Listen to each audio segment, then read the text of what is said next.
এবার আমরা নিশ্ছেদ সেট নয় সেটি প্রমাণ করব। নিশ্ছেদ সেট নয় এটা প্রমাণ কিভাবে হবে, যদি দুইটা সেটের উপাদানের মানের যদি ফাঁকা সেট না আসে তাহলে সেটি কি হবে, সেট নয়, নিশ্ছেদ সেট হবে না। তাহলে আমরা অঙ্কটি শুরু করি। দেওয়া আছে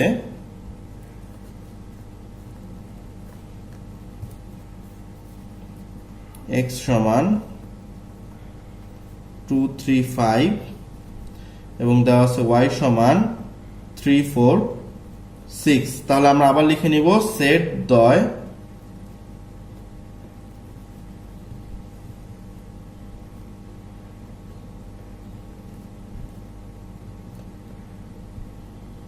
নিশ্ছেদ সেট হবে না যদি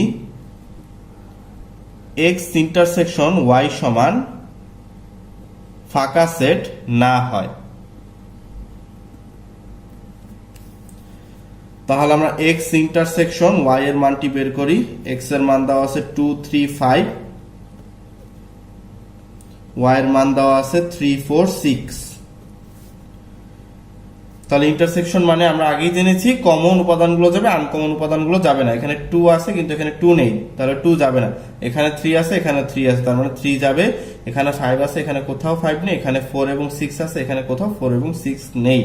তাহলে দেখো নিশ্চিত সেট হবে না যদি x ইন্টারসেকশন y ফাঁকা সেট না হয়, তাহলে এখানে ফাঁকা সেট বের হয় নাই। তাহলে আমরা বলতে পারি অতএব x ইন্টারসেকশন y সমান কি বের হয়েছে, মান 3 বের হয়েছে, যেটা কি নয়, ফাঁকা সেট নয়। তাহলে অতএব x ও y সেট দ্বয় নিশ্চিত সেট নয়। তাহলে আমরা লিখতে পারি দেখানো হলো কে লিখতে পারি শোড। তাহলে আজকের ক্লাসটি এই পর্যন্তই। যদি ক্লাসটি ভালো লেগে থাকে অবশ্যই লাইক, কমেন্ট, শেয়ার এবং সাবস্ক্রাইব করে দিবে এবং আমার ফেসবুক পেজটিতে অবশ্যই ফলো দিয়ে দিবে। তাহলে ধন্যবাদ সবাইকে।